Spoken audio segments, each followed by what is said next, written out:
이런 거죠. 대체제라는 거는 한 재화의 가격이 상승했을 때 수요가 증가하는 게 대체제. 또 한 재화의 가격이 뭐 했을 때 하락했을 때 수요가 감소하는 재화가 역시 뭐예요? 대체제예요. 그러면 지금 아파트 있잖아요. 아파트 시장이 있는데 얘하고 무슨 관계 있는?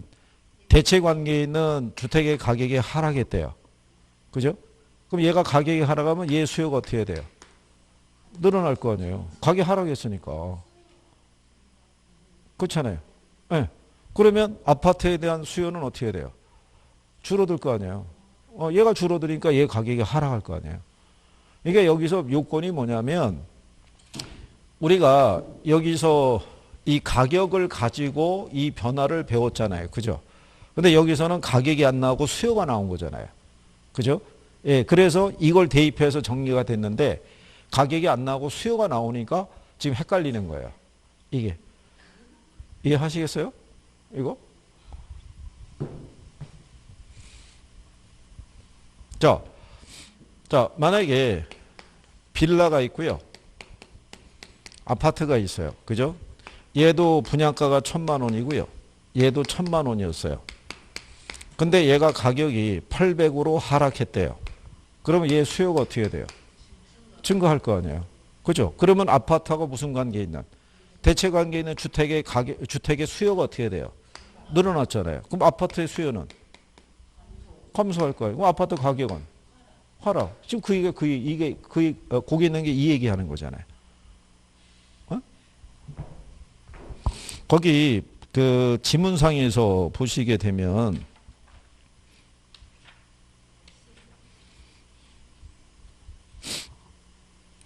예, 거기 111페이지 보시면 거기 지문 그 8번이죠.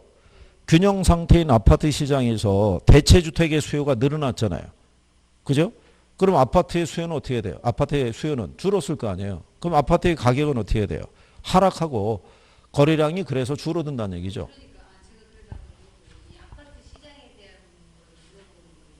아니죠. 아파트 시장은 있는 거고 아파트 시장에서 얘하고 무슨 관계? 대체 관계. 예, 주택의 수요가 늘어났다는 얘기는 얘 가격이 어떻게 돼요? 그러니까 이게 제가 볼 때는 착각이 일어난 게 뭐냐면 지문을 조금 더 여러분들이 알면 주택 시장에서 이렇게 했으면 좀 이해가 쉬웠을 거예요. 아파트 시장이라고 그랬으니까 아파트 시장이 아마 묶어가지고 한정해서 생각하시다 보니까 대체주택이니까 뭐 빌라나 단독주택이나 뭐 이런 거 대입할 수 있잖아요. 그죠? 그러니까 얘 수요가 늘었다는 얘기는 얘 가격이 어떻게 했다는 거예요? 하락했다. 하락해서 얘가 수요가 늘어났으니까 그럼 상대적으로 아파트의 가격은 비싼 상태잖아요. 그럼 아파트 수요가 줄어드니까 아파트 가격은 하락하고 거래량은 감소한다. 뭐 이런 얘기죠.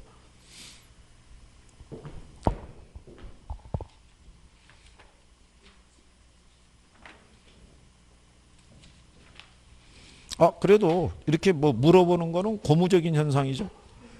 그렇잖아요. 안 물어보는 것보다 나은 거죠.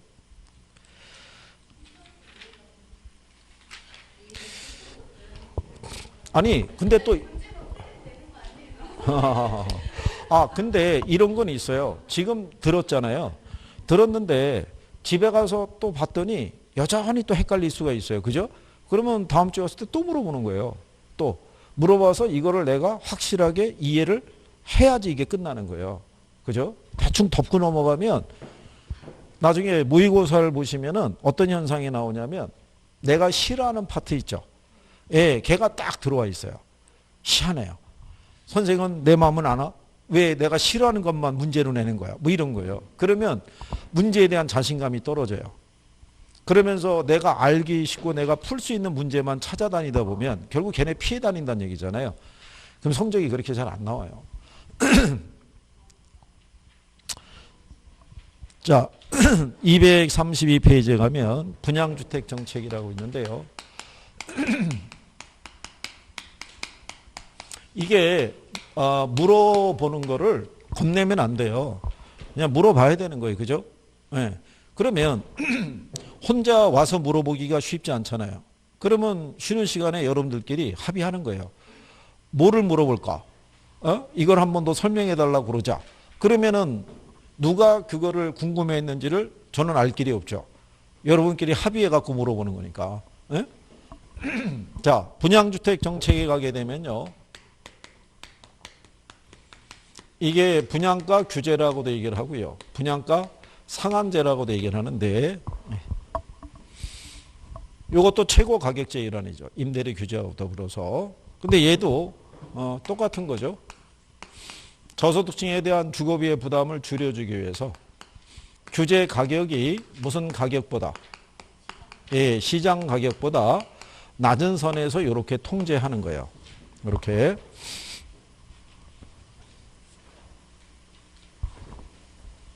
자, 그러면은 얘를 이렇게 하게 되면 거기에 따라서 나타나는 효과 있죠. 그러면 그림으로 보면은 뭐 이렇다는 얘기죠. 시장에 만약에 분양가가 600만 원에 책정이 되어 있어요. 그럼 만약에 30평형 분양을 받으려고 그러면 한 1억 8천 정도 필요해요. 근데 이게 너무 부담이 크다고 보고 정부가 규제하는 거예요.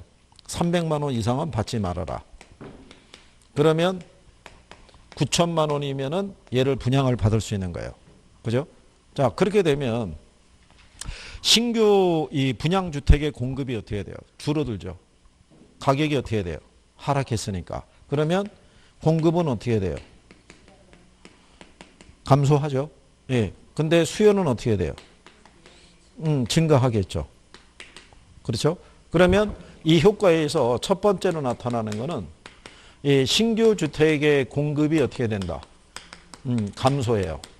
그러면 기존 주택 있죠? 예, 기존 주택의 거래는 늘어나겠어요? 줄어들겠어요? 예? 둘 중에 하나잖아요. 늘어난다, 줄어든다? 기존 주택의 거래는 늘어난다, 줄어든다? 자, 늘어나는 걸 버려보세요. 줄어드는 거예요.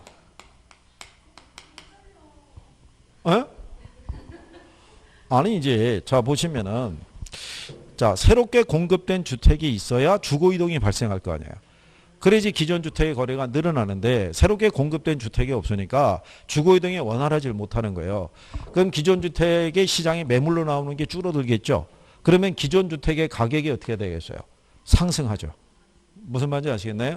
그래서 기존 주택의 가격이 뭐한다? 상승한다 이런 얘기예요. 자, 그런데 여기 보시면은 수요는 많고요. 공급은 어떻게 돼요? 줄어 있잖아요. 그죠?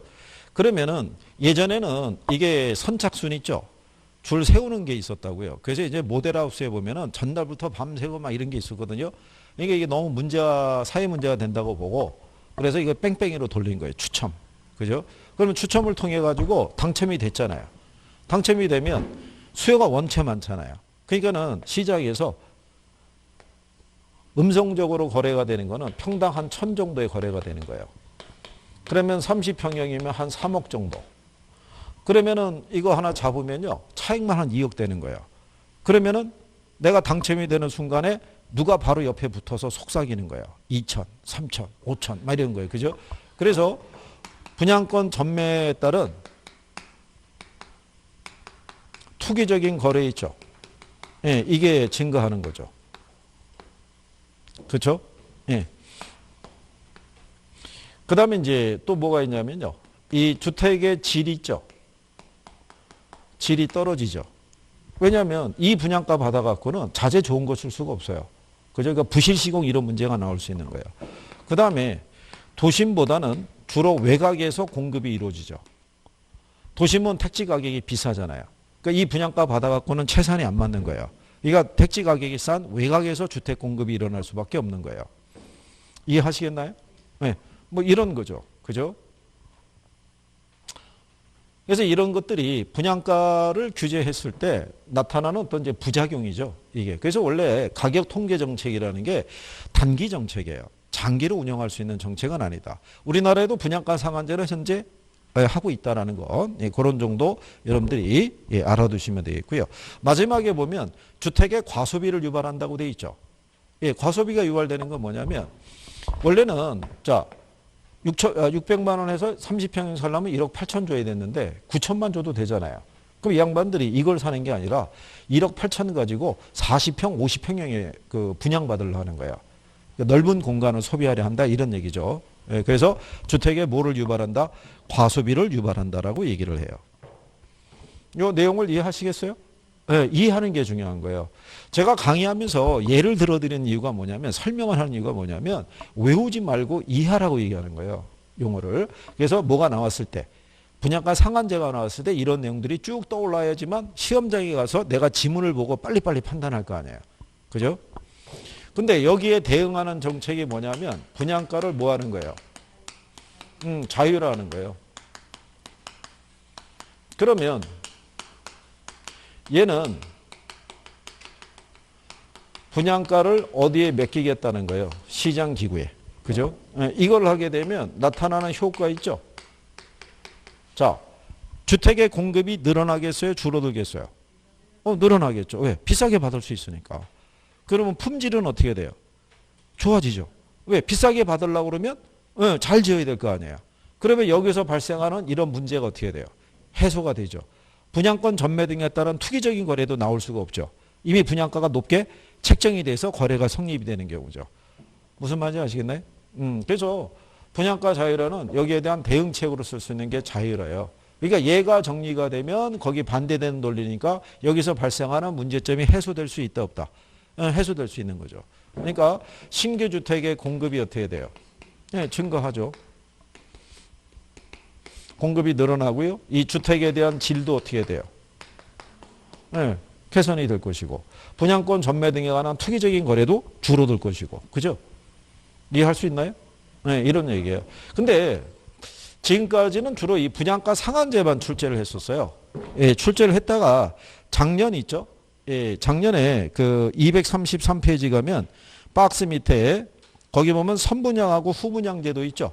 예, 작년에 이게 나온 거예요. 자, 그러면 자, 이런 내용이죠.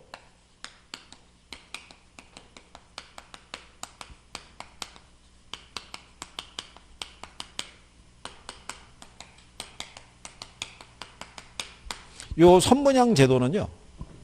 여기는 이제 분양가 상한제를 적용하게 되면 가격이 통제되잖아요. 그러면 건설업체 입장에서는 채산성이 떨어지죠.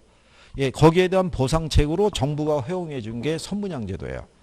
그래서 이거는 오로지 누구 위주의? 공급자 위주의 제도예요. 그러니까 여기서는 주택 건설 자금과 이 자금 조달에 따른 이자를 이거를 수분양자에게 떠넘기는 거예요. 분양받는 사람들 있죠? 네, 이 사람들에게. 그러니까 이 사람들은 뭐만 보고 거래하는 거예요. 샘플만 보고. 그리고 계약금 주고 몇 해에 걸쳐서 중도금 지급하고 입주할 때 잔금 지급하고 들어가는 경우죠. 그러면 건설업체 입장에서는 건설 자금에 대한 거를 이 사람부터 조달하고요. 원래 자기들이 자금을 조달했으면 이자 줘야 될 거 아니에요. 그 이자의 부담이 고스란히 누구에게? 수분양자에게 떠넘기는 거예요. 근데 이 제도를 도입을 하면은 뭐가 문제가 있냐면 이게 견본을 갖고 거래한 거잖아요.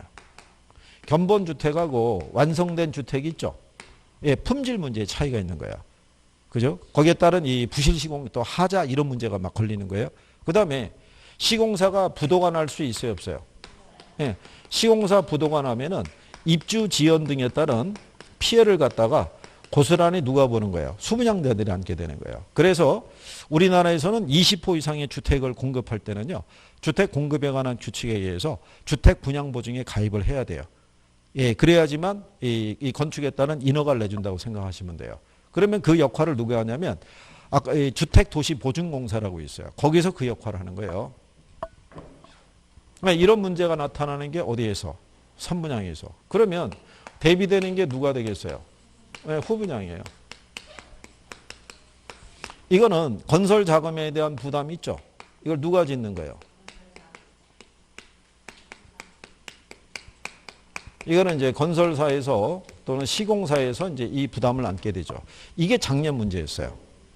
작년에 어떻게 나온 거냐면 후분양 제도에서는 건설 자금에 대한 이자 있죠. 이거를 누가? 주택 수요자가 부담한다 이런 식으로 준 거예요. 제목만 바꿔서.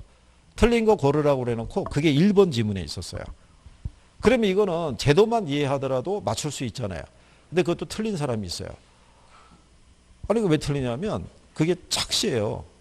항상 이게 이제 선분양 얘기를 듣다 보니까 1번 지문에 후분양 이렇게 있었거든요. 근데 본인이 이거를 선으로 인식이 되는 거예요. 선분양. 그럼 이게 맞는 지문이 되거든요. 예. 그러면은 얘가 답인데 얘를 못 찾으면 어디로 가는 거예요? 2, 3, 4, 5로. 혼자서 먼 여행을 떠나는 거예요. 막 돌면서. 그렇게 되는 거예요. 근데 이게 공부가 좀 부족하신 분들은요, 이거 갖고 실수하지 않아요. 오히려 공부를 좀 한 분들이 실수해요. 많이 봐서. 예, 그런 차이라고 보시면 돼요. 근데 이게 후분양 제도는요, 철저하게 수요자 위주의 제도예요. 이런 문제가 사라지죠. 완성된 주택을 갖고 거래하니까. 시공사 부도에 따른 입주지연 문제도 없죠. 그런데 이 방법을 쓰게 되면은 작은 문제가 봉착해요. 완성된 주택을 갖고 거래해야 되니까 여기 있는 수분양자들의 입장에서는 일시에 목돈이 필요해요. 그리고 이 제도화에서는 건설 자금에 대한 걸 얘가 부담하잖아요. 그러니까 정부의 어떤 재정적인 지원이 없으면 주택 시장이 대형 건설사 위주로 시장이 재편이 돼요. 중소건설사는 자금 조달이 어려워지니까 시장에서 도태당할 수 있다는 얘기예요. 이해하시겠나요? 그러니까 제목을 가지고 그래서 선분양은 철저하게 누구 위주의 제도고요. 공급자. 이 후분양은 누구 입장에서? 예. 수요자 입장에서. 그래서 제목을 갖고 조금 정리하시면 무난할 것이다. 뭐 이런 얘기죠. 그 내용들이 거기 교재 정리가 돼 있죠. 예, 그래서 그거 보고 구별하시면 되겠고요.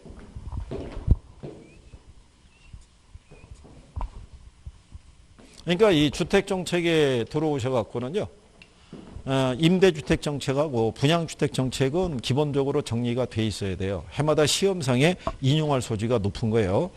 그 다음에 이제 옆에 235페이지에 가면 조세 정책이라고 있어요.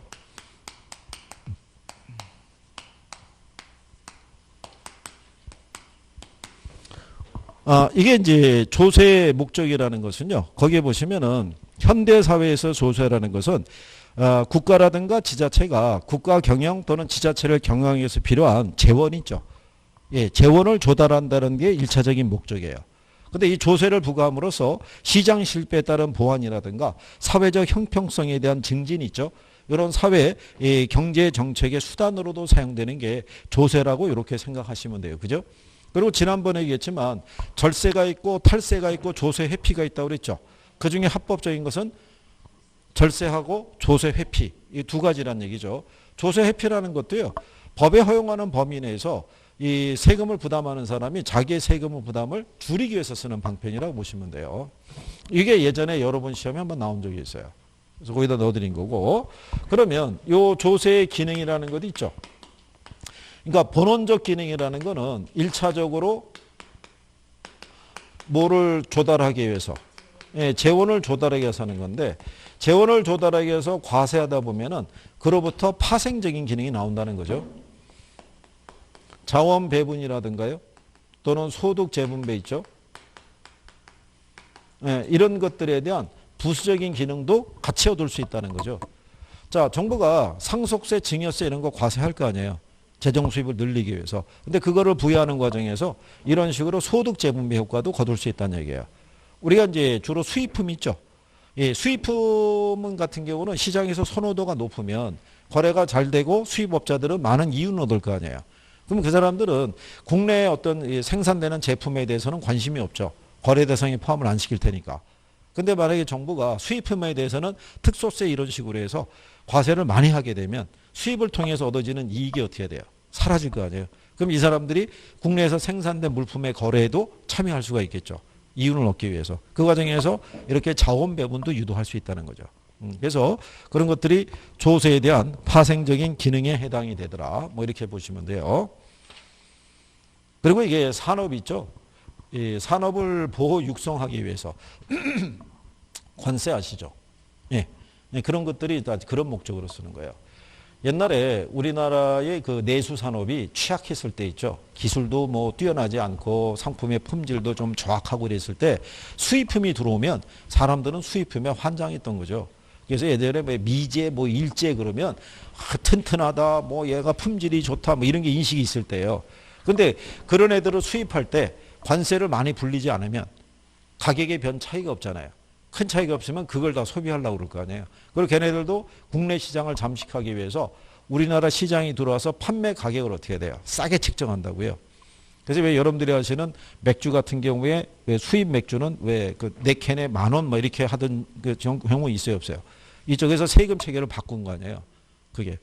그래가지고 지금은 이제 국내산 뭐 캔 맥주도 네 캔에 10,000원 뭐 섞어서 이렇게도 판매가 가능하도록 그렇게 들어오면은 사람들의 입장에서는 우리나라 맥주만 소비하다가 수입 맥주들이 다양하게 펼쳐지게 되면 그리고 가격도 저렴하잖아요.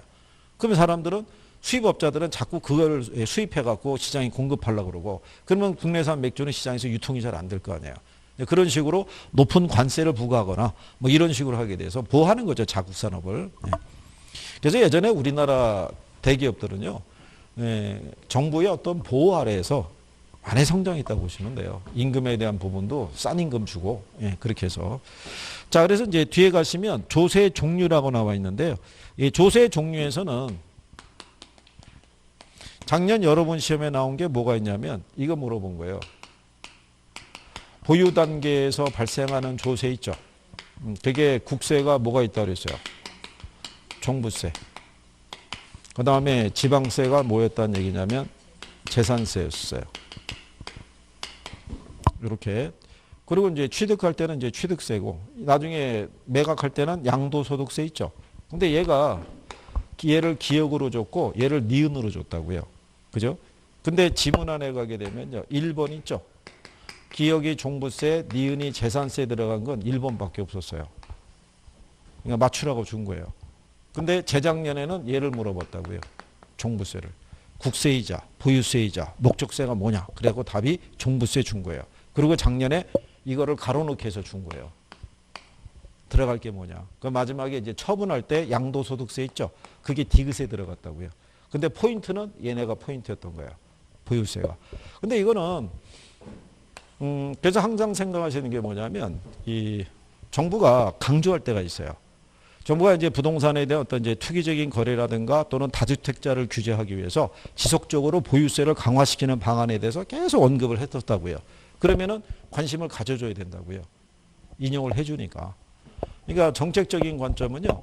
그때 사회에서 또는 정부의 인식이 어느 쪽에 초점이 있느냐. 이런 것들도. 근데 이제 이거는 한 2번 냈잖아요. 낼 만큼 또 낸 거죠. 그러니까 이거 죽어라고 외우고 들어와야 또 안 나온다고요. 다른 거 나오지. 그리고 이제 돌아가는 거예요. 이제. 그죠? 자, 그랬을 때 거기에 보면 옆에 제 가면 조세 전가하고 귀착에 따른 문제가 발생하죠. 그건 이제 지난번에 한번 설명해 드린 것 같은데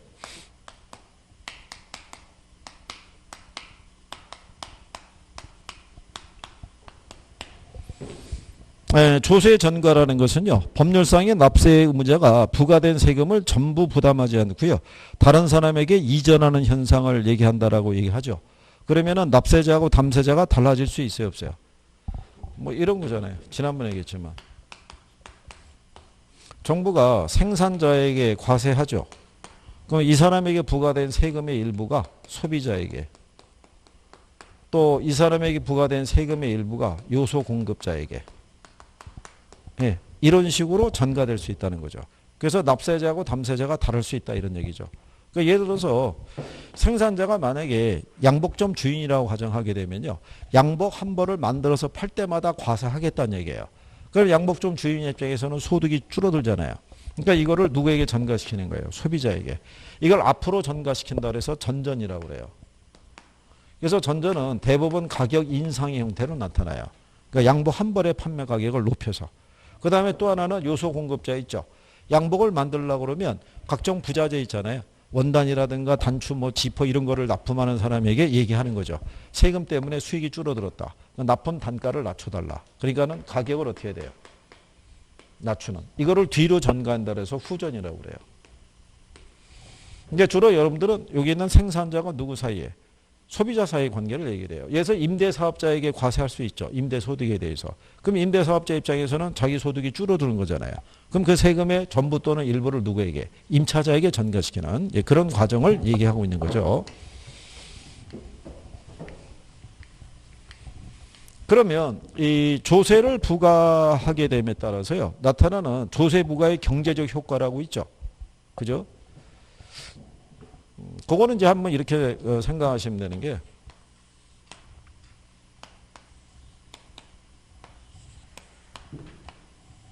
시장 가격이 1,000원이에요. 1,000원. 거래량이 100이라고 봤을 때 이때 이제 여기 있는 공급자 있죠.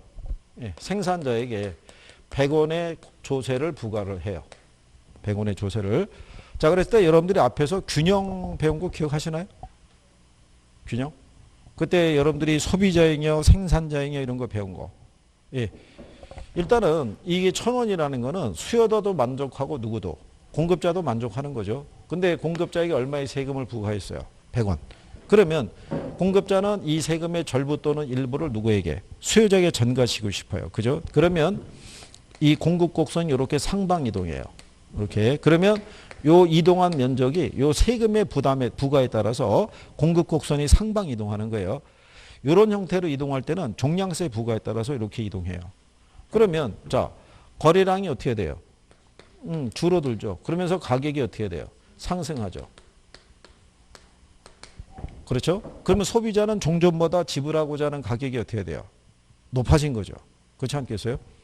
그런데 공급자는 1,050원을 받고 팔아서 얼마의 세금을? 100원의 세금을 내야 돼요. 그러면 공급자의 수입이 있죠. 그게 950원이 되는 거예요. 그죠? 네, 그러면 여기 위에 있는 요 면적은 누가 부담하는 거예요? 소비자가. 이거는 공급자가 부담하는 거예요. 그래서 균형 상태에서는 쌍방기착이에요. 그죠? 근데 이 조세에 부과했다는 효과는 수요자에게 부과했던 공급자에게 부과했던 그 경제적인 효과는 똑같아요. 일단 거래량은 어떻게 돼요? 줄어들어요. 각각의 지불하는 가격이 높아지고 또 그 다음에 이익도 어떻게 돼요? 줄어드는 과정은 똑같아요. 그를 통해 가지고 거래가 어떻게 돼요? 줄어듦에 따라 뭐가 발생한다고 그러냐면 사회적 후생 손실이 발생한다고 그래요.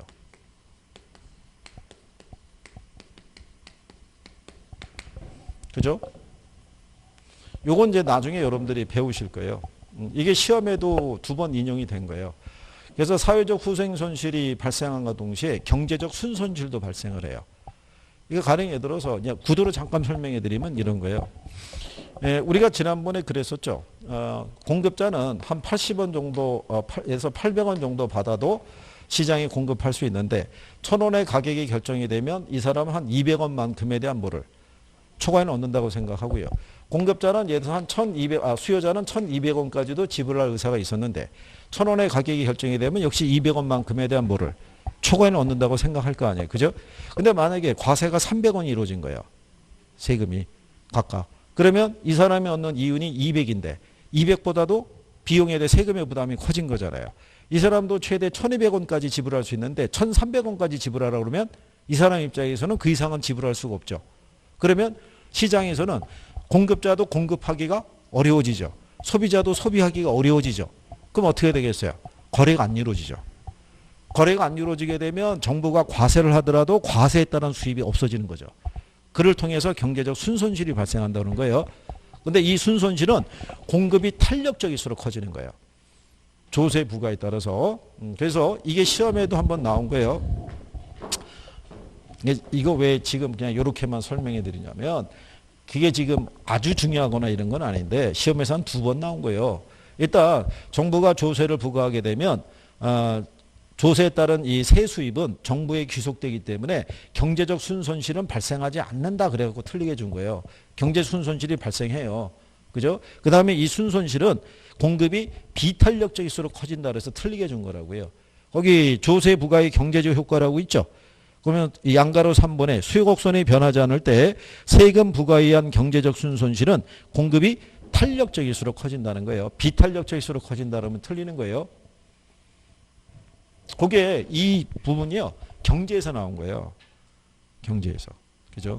그래서 원래 여기 있는 이 조세에 관한 거라든가 이런 것들이 다 균형의 응용적인 사례라고 보시면 돼요. 경제에서 배운 거. 네, 그런 내용이라고 보시면 되겠고요.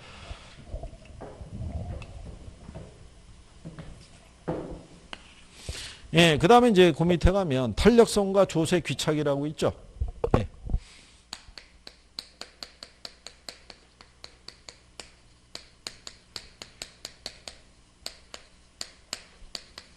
자, 그러면 조세를 부과를 했었을 때 누가 더 많은 세금을 부담하느냐 여부 있죠. 예, 그거는 수요 곡선과 공급 곡선의 상대적 탄력성의 크기에 의해서 결정이 돼요. 이게 조세를 수요자에게 부과했다 해서 수요자 부담이 커지거나 공급자에게 부과했다고 해서 공급자의 부담이 커지지는 않고요. 탄력성의 크기에 따라 틀려진다는 거예요. 탄력성에 따라. 그래서 일반적으로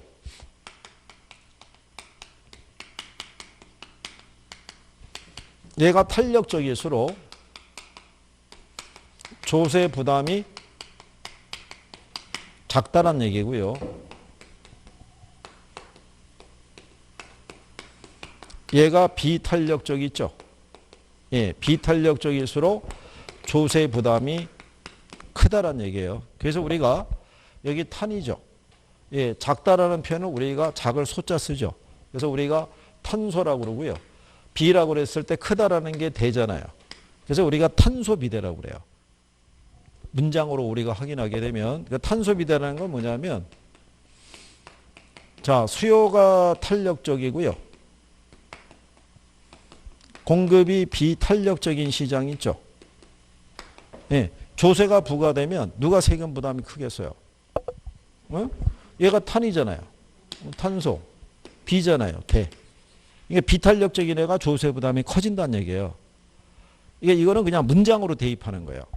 이걸 이제 그림을 그려갖고 우리가 이제 설명을 해드리는데 그래프를 그려가지고 이걸 확인할 수는 없잖아요. 그러니까 문장으로 접근하는 게 제일 일단 빨라요. 그죠? 그러니까 뭐 이 문장을 바꾸면 이런 거예요. 공급에 비해 수요가 탄력적이래요. 그죠?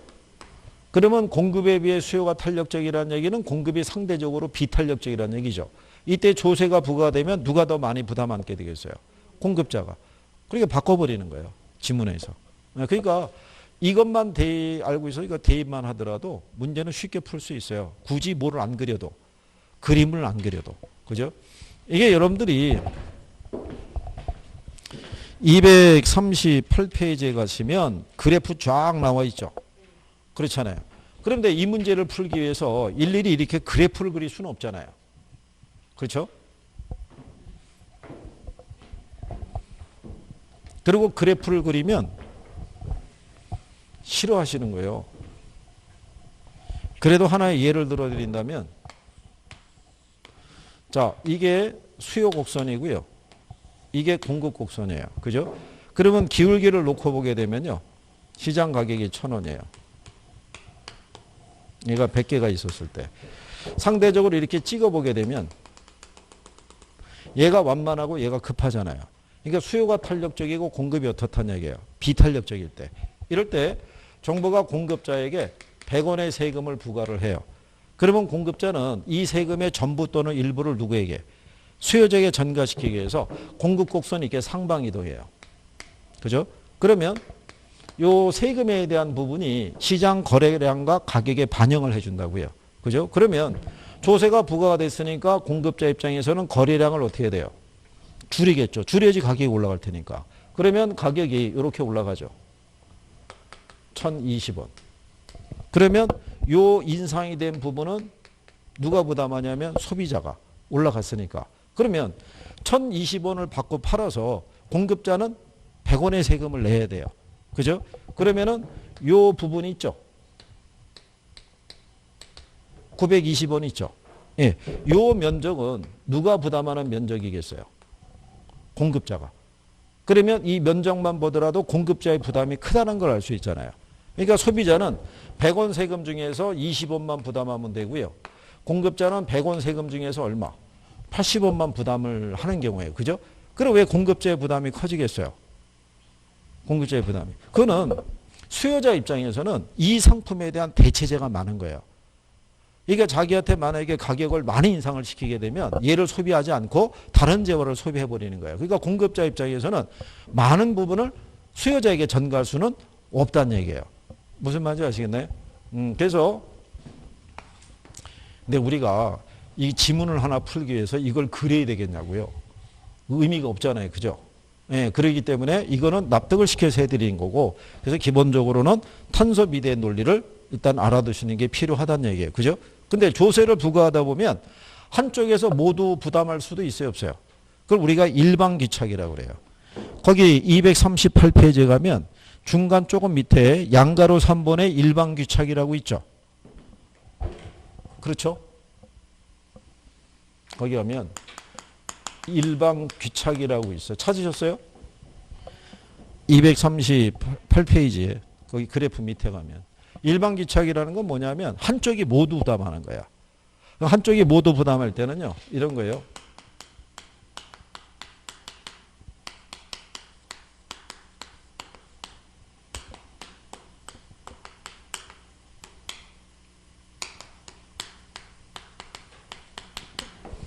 여기 보시면 완전 비탄력의 줄임말이에요. 수요가 완전 비탄력적이면 누가? 수요자가. 공급이 완전 비탄력적이면 공급자. 그러니까 완전 비탄력이 들어갈 때는 앞에하고 뒤가 같은 거예요. 무슨 말인지 아시겠나요? 근데 여기는 수요가 완전 탄력적이면 누가? 공급자가. 공급이 완전 탄력적이면 누가? 수요자가. 완전 탄력적이 들어가면 앞에하고 뒤가 달라지는 거예요. 그죠? 그러면 지문에서 나왔을 때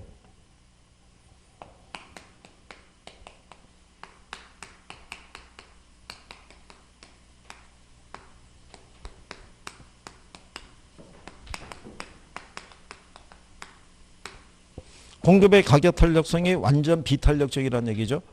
그러면 이 표현을 쓸 때는요, 잘 보시면 수요인지 공급인지를 구별을 해줘야 돼요.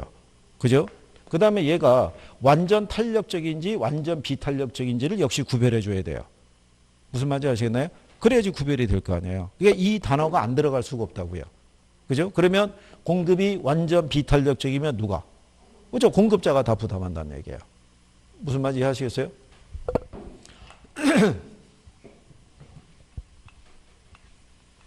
그러면 자, 이런 얘기예요.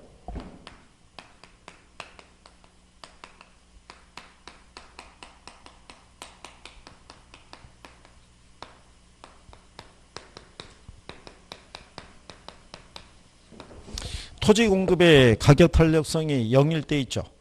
0일 때. 조세를 부과하면 누가 부담하겠어요? 토지 소유자 아니면 토지 구매자 또는 토지 수요자. 자, 여기서 이게 기출이에요. 기출. 여기 보면 토지 공급의 가격 탄력성이 0이라고 그랬죠. 0일 때가 어떤데요? 에? 완전 비탄력. 이게 출제자가 완전 비탄력적이라 하지 않고 부호를 써준 거예요. 그럼 토지 공급의 가격 탄력성이 완전 비탄력적이면 전액 누가 부담하겠어요? 공급자, 즉 토지 소유자가 다 부담하는 거예요. 소유자, 임대업자, 공급자 다 같은 개념인 거예요. 그러니까 이 표현만 살짝 바꿔주는 거예요. 그러면 자, 이게 제일 많이 나오는 거예요. 표현상에서.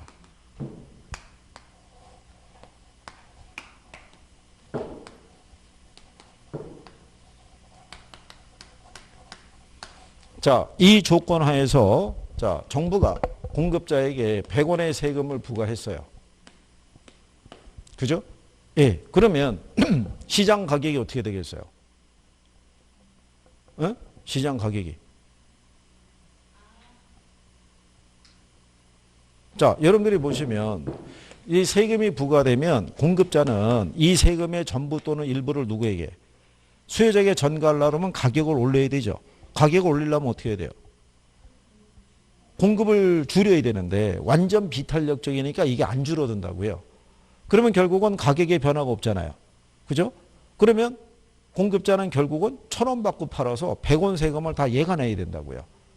그러니까 완전 비탄력적일 때는 전액 누가? 공급자가. 공급이 완전 비탄력적일 때는. 수요가 완전 비탄력적이면 전액 누가? 수요자가 다 부담해야 되는 거예요.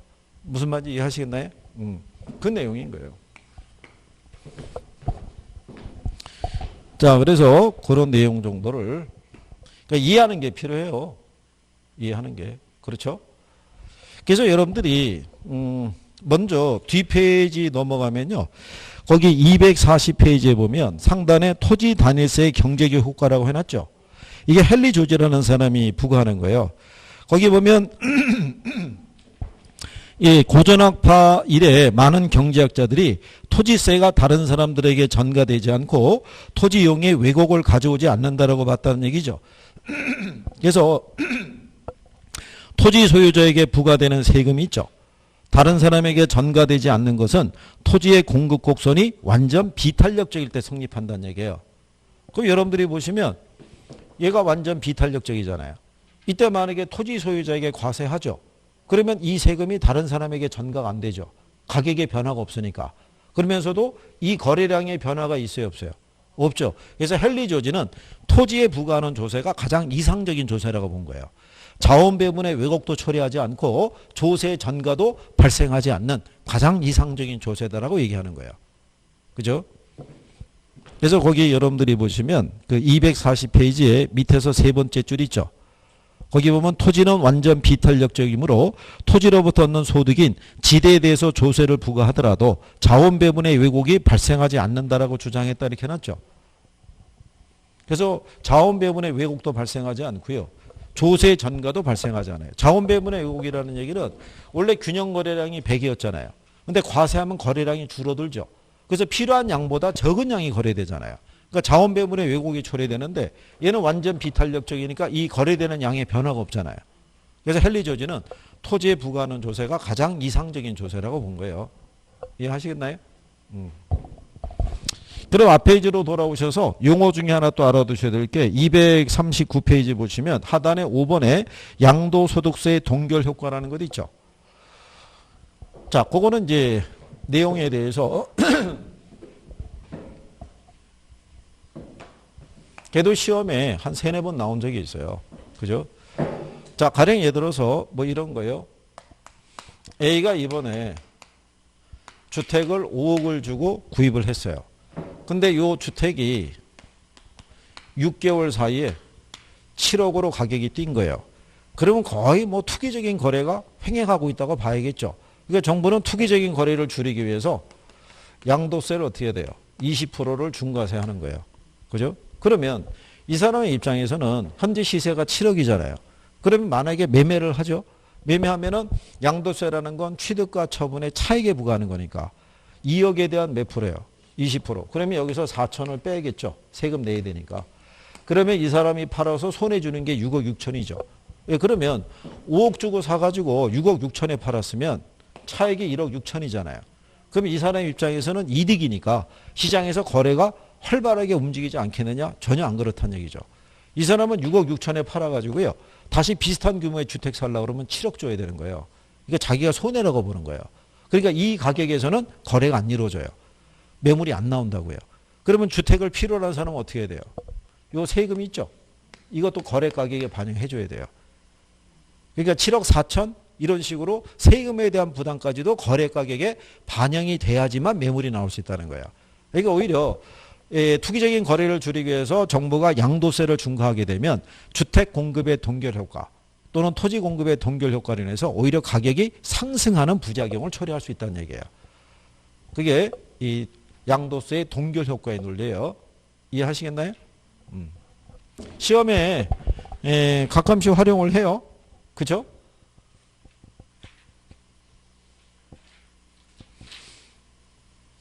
괜찮아요. 지금은 이렇게 하시면은 야 진짜 뭐 내용이 이렇게 많냐 뭐 이런 거잖아요. 예. 근데 안 그렇다는 얘기죠. 그죠?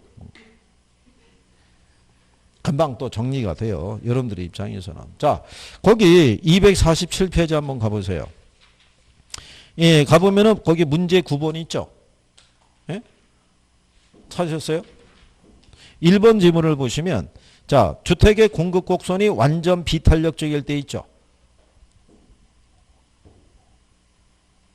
예. 부과되는 재산세는 전부 수요자에게 귀착이 된다 그러면 틀리잖아요. 그렇죠? 예. 그 다음에 거기 보시면은 3번에 일반적으로 임대료 규제는 기존 임차인들의 이동을 활발하게 만든다라고 해놨잖아요. 틀리잖아요.